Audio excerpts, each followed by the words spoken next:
अस्सलाम वालेकुम students, I hope आप सब खैरियत से होंगे। हमने अपने प्रीवियस लेक्चर में चैप्टर नंबर 2 उरियाकारी में अम्ले फरसूदगी के बारे में पढ़ा।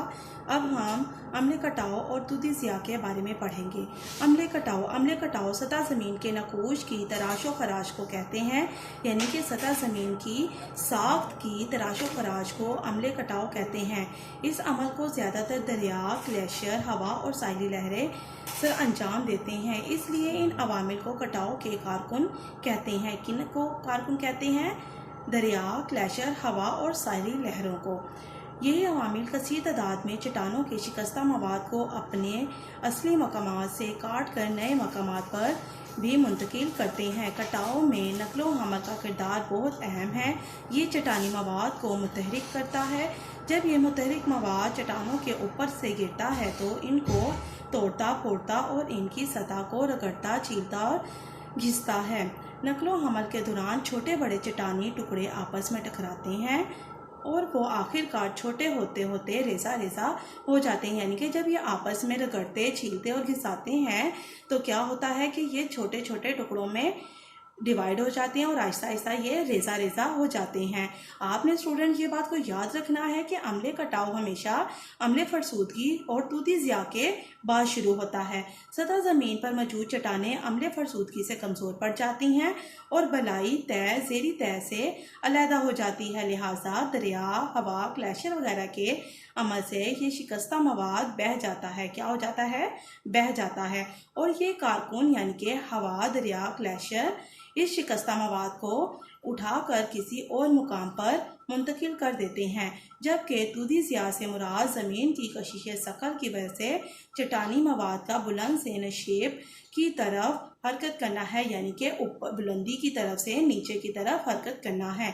अम्ले फरसूदगी असल में सतह ज़मीन पर मवाद को कमज़ोर और शिकस्ता हालत में तब्दील करती है और तुदी ज़िया से यह मवाद नीचे ढलान की जानिब हरकत करता है। नेक्स्ट पॉइंट है तुदी ज़िया।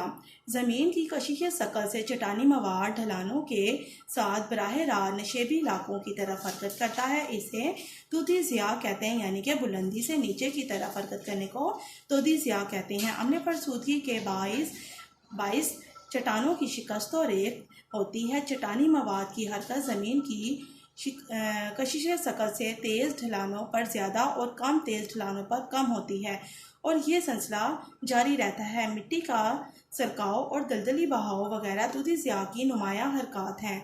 तुदी ज़िया की नुमाया हरकत क्या है? सरकाव और दलदली बहाव। मिट्टी का सरकाव तुदी ज़िया से के अमल में सुस्त होता है, जबकि दलदली बहाव में पानी की मिकदार और रफ्तार को बढ़ा देती है। मिट्टी का रेंगना तुदी ज़िया में सबसे कम रफ्तार मवाद की हरकत है। हम इसकी रफ्तार का अंदाज़ा नहीं लगा सकते। मिट्टी का रेंगना पहाड़ी इलाकों में बहुत आम है, यानी कि मिट्टी का बुलंदी की तरफ से नीचे को आना पहाड़ी इलाकों में बहुत आम है। आमतौर पर इस सूरत हाल में सड़कों के किनारे बाढ़ में खम आ जाता है, सड़कें टूट जाती हैं, बिजली या तारों के खंभे झुक जाते हैं, यानी कि सड़कें टूटने से क्या होता है कि बिजली और तारों के खंभे झुक जाते हैं। मवाद की हरकत में ज़मीन की कशिश सकल अहम किरदार अदा करती है। मिट्टी के बहाव में पानी अहमियत रखता है। तुदी ज़िया ज़्यादातर बारिश वाले इलाकों में वकूफ़ पज़ीर होता है। मिट्टी का बहाव तेज़ ढलानों पर होता है और कुछ ही घंटों में पहाड़ का हिस्सा नशेब की जानिब बह जाता है। तुदी ज़िया की एक अहम किस्म कीचड़ का बहाव है। तुदी ज़िया के स्टूडेंट्स दो अहम इकसाम हैं, यानी कि जो दो किस्में जो सबसे ज़्यादा इम्पोर्टेंट है वो है एक लैंडस्लाइडिंग और एक कीचड़, जो एक माहौलियाती मसला है। ये गारा कीचड़ की नदी की मानिद होता है।